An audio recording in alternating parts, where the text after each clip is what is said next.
Hello, everyone. I'm Jessica Hathaway. I'm the editor-in-chief of National Fisherman magazine. And today I've got with me Ben Martens, who's the executive director of the Maine Coast Fishermen's Association. Ben, can you introduce yourself? Sure. As you said, Executive Director of the Maine Coast Fishermen's Association. I've been working up in Maine for the past 8 years, 9 years actually, next month. And before that, I was down in Cape Cod. So I've got about 12 years of experience working with local fisheries in New England under my belt at this time. That's great. Thanks. So the Maine Coast Fishermen's Association has taken a lead role, I would say, not just an active role, in helping local fishermen establish new supply chains in the wake of the COVID-19 shutdowns. But I'd like to go back to what the status of our fisheries were locally and regionally before the shutdowns related to the pandemic. So can you describe, the status of fresh and direct marketing in Maine and throughout New England in the years leading up to this? Yeah. So I would say it's been difficult, and it's confusing is the simplest way to kind of start off the conversation. Nationally, only about 5% of fish ends up in like local markets, as we would probably define it, really close to home. And so there hasn't been a lot of attention played to how to engage in those local markets at a bigger picture. There are those fishermen that try and source directly to restaurants and shorten the supply chain. But what we find is it's a lot of extra work without a lot of money on the other side of it. And fishermen are good at catching fish. They aren't always great at selling fish or marketing fish. And it takes a special sort to do so. And so our organization has worked with different fishermen over the years to try and explore what this looks like. We helped start Port Clyde Fresh Catch, which started as a CSF, direct to consumers whole fish. Very quickly we learned people didn't like whole fish. They wanted fillets, and so we had to get certified. And so there's a lot of those pieces that go into how you connect consumers to local seafood that we've been exploring. And honestly, we had backburnered a lot of that work up until recently, just because we weren't seeing a lot of traction. And so we had restarted some conversations because the prices of fish had been going down recently over the past couple of years, both fish and scallops. So we were starting to think about it again. And then this happened, which has kind of completely changed the game. Right. So do you think that can you tell us a little bit more about why you think those prices were going down? Was that a global supply chain factor? Well, so it's always hard to know because there's so many different pieces moving in and out of our marketplace. But I think there's a couple of factors, and one is we have a lot of seafood. It's a local resource, but it's a global commodity.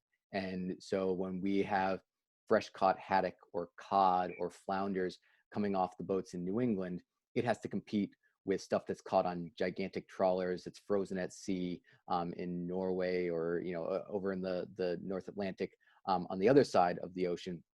And so it's very hard for consumers to understand what's local, what's not. And so there's that issue of it. We also just don't eat a lot of seafood in the United States. We eat about 15 to 16 pounds per person per year, and most of that is shrimp and tuna, and most of that comes from overseas. So we've just been seeing demand for local seafood dwindle.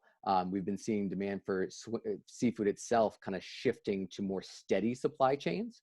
And our fishermen in New England that are smaller boats, we aren't steady. We're up and down. We're all over the place depending upon the weather, what's in the ocean and what's not.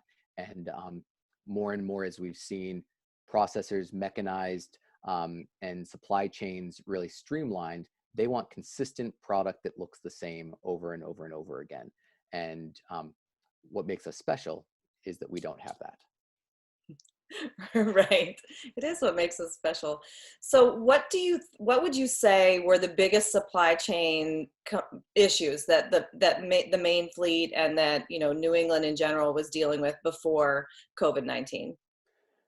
So before COVID-19, I think that and I'm speaking specifically to groundfish, which is what I spend most of my time in, although we now are spending a lot more time in scallops and lobsters and other sorts of seafood. But for groundfish, it's we are not close to where the processing is taking place in Maine. Most of the fish cutting is taking place in places south of us. And so if you're a buyer and you're looking to source seafood, trucking costs were high with the cost of fuel.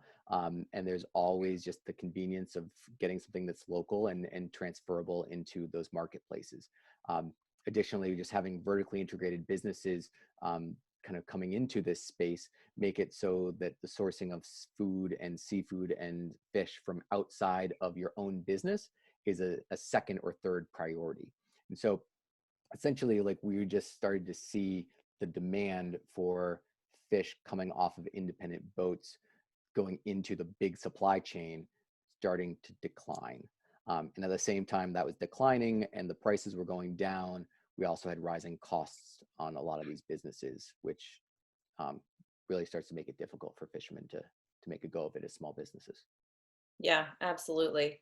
So, in the last few weeks, you and your team have done a really spectacular job of reaching out to all different facets of the industry and pulling together resources, and not just resources, but buyers. So you've got, all ends of the supply chain or all components of the localized supply chain reinvigorated in a lot of ways. And it's really been exciting to watch.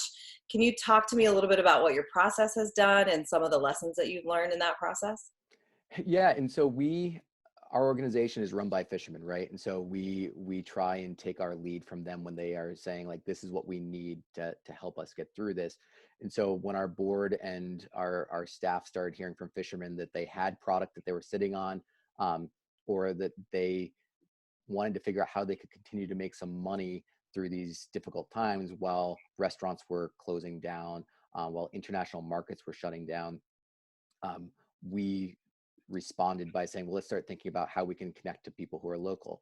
And at the same time, as people were no longer always comfortable going into supermarkets, and supermarkets were having a hard time staying on top of some of the products that people want when it comes to protein, we had more outreach in the past 2 weeks to our organization about where to source local seafood direct from fishermen than the previous 8 years that I'd been working here, right? So it's just like, it's been a huge influx of people who care about the industry, who heard that they were struggling, or who wanted to just eat local food and wanted to figure out how to source it. And so we started hearing from the consumers, we started hearing from the fishermen that there was these needs, and we regulations are confusing, so we tried to make sure that we could help fishermen understand the regulations, get everything clean and clear for them so that they didn't do anything that was against the rules, and then start creating opportunities for people to connect with each other. And we don't want to be a middleman. We don't want to be buying and selling fish, but if there's ways that we can help start conversations, create connections, that's what we've done, both through our website and through a couple of Facebook groups that we've either started or had people ask us to take over, because it is a lot of work kind of maintaining those and keeping things up to date and making sure that people are playing by the rules together, whether knowingly or unknowingly. And so that's really where we've been trying to focus, is sharing as much information with consumers, making sure our fishermen know how to do everything legally and are paying attention. And then the final piece of that equation is, like, we've actually been supplying our fishermen with some different talking points for when you're interacting with consumers. How do you make sure you talk about what the price is, why the price is what it is, how we talk about the current crisis, how we, like, make sure that people know that, like, we are going through this together, and stay safe through it. And so we're trying to provide resources to the fishermen while also connecting them to the consumers who they want. They want to eat local fish. They want to eat local scallops. They want to eat local lobster, shellfish. So it's been pretty rewarding, and a lot of fishermen who didn't think that they were going to be able to make any money through this are able to make enough to pay the bills and keep going a little bit. Yeah, that's great news. I know I've been eating a lot of seafood Me lately. too. Me I too. stocked up right before our offices shut down. I stocked up, and I've been continuing to buy as much as I can. And it's just been, it's like you said, it almost seems like there's just more available right now, which is fantastic. I mean, I'm certainly not going to complain about that. So can you tell me, just for anyone who's watching who might be interested in sourcing some local seafood in Maine and in New England, what are the sites that you've taken over, the Facebook groups? Yeah, so there's the Maine Seafood Connect site, which we're running, and then there's the Working Water Support Working Waterfronts local seafood site as well. You can find links to those, both of those, on our Facebook page, or on our Facebook page and in our website, because it's not always easy to find groups on Facebook. Right. Um, so that's the easiest way to do that. And we also have on our website right now, it's in this form of a blog, but we're turning it into an actual web page because there's been so much demand, a growing list of businesses that are also connecting local seafood with consumers. Because while there are some fishermen that like to do the direct connection with consumers, a lot of them don't want to do that, right? They want to go out and catch it and land it and hand it off to somebody else. And there are some great businesses that are stepping up to fill that void, or individuals doing that in partnership with fishermen. And so we're trying to highlight the places that you can still go that are trying to keep the supply chain going. So there's a bunch of local places that are on our website, and then there's a few that are starting to do direct to consumers around the country as well. And so they're sending local seafood, Maine seafood, around the country to people. And so those are all listed on our website so that people can start to take a look at what's out there and figure out how to connect, and stay healthy. The best thing you can do when you're trying to fight off a sickness is eat local seafood, which is good for your brain and your heart and your soul. So eat more of it. That's all we can say over and over and over again. Yes, definitely. And if you're watching this on the National Fisherman page, you can find the links just below. I'll add those to the post. So definitely, I would encourage anyone to look around, and if you're not in Maine or not in New England, you can look at localcatch.org to find some locally sourced seafood. And also, I'll link to National Fisherman's page, which is very uh, I would say homemade. It's been a labor of love, but I have been trying to keep anyone who sends me info on their business that's local or direct, and selling locally. We have it listed by anyone who ships around the country, and then separately by state. So I encourage anyone out there who's looking for good seafood to look around at those resources, and you can trust that they're wild U.S. fisheries, and they're local, and definitely good for you, and will help you ward off many illnesses. I don't want to go Dr. Oz here. Anyway, so let's move on to the next question is, what do you think needs to be done next, or after we ease back on social distancing, to sustain access to local and regional fisheries? Yeah, I mean, one of the things that we are finding right now is that there is a lot of the perceived barriers, were just that, they were perceived barriers. And so the State Department of Marine Resources in Maine and the feds have been doing a lot of outreach and communication and helping fishermen figure out permitting, figure out how to do things legally. And that's been great, because for a long time there is a barrier of just understanding in between the fishing community and how they get their product out into the world directly. And so I don't know that there's much that we can do except keep the momentum going behind it. And as I said, it's a very small percentage of seafood is actually eaten in the home, and a small percentage of it is eaten locally. And so if we can start to encourage people to form new habits right now, and if we're going to be stuck inside for 30 days or 60 days, that's a long enough time for us to be forming new habits. And so some of the things that I'm doing with my kids and my family is spending more time cooking together. And I hope that as people spend that time cooking and being with their families or being by themselves and learning some new skills, that seafood is one of those things that a lot of people are uncomfortable with early on. And then you realize that it's very easy to cook once you play with it. And so I would just be encouraging people to play with it, so that when we're on the other side of this, there's more willingness to try and really continue to eat locally, eat at home. And I think that's really where we want to see it go, is like keep the momentum going, keep the opportunities for people working together growing, as opposed to stopping once we can go back to the old normal. Right. Well, like you said, it is really easy to cook good seafood at home. We just had a fish chowder last night, super simple, all easy ingredients that you have in your house. But also, I think it's important to encourage people to be a little adventurous right now. You know, we're stuck at home. We can't go out and have an adventure. Have an adventure with some new Yeah. and exciting protein you've never tried before, or something you haven't tried in a really long time, or something you've never bought locally. You've only bought, overseas, or I think this is really a great opportunity for people to branch out a little bit. Yeah, and we've seen people starting to do that in other areas of food, right? For a long time, we've been seeing people say like, "Oh, what's that type of green? I'll try that at the farmer's market," right? Um, but there's been such a hesitancy to embrace that around seafood, and one of the things that I just find most inspiring about like whitefish is that you can cook different whitefish exactly the same way and they will have different flavor profiles, right? So I can cook my pollock and my hake and my cod and my haddock same exact way. They'll taste differently because they're like slightly differences. But um, I just think that those type of things also make it so like if you're a one-trick pony, you can use the trick over and over again and you'll get different dishes out of it. And so I do think there's just tons of opportunity with local seafood. Yeah, that's a great point. I really like that.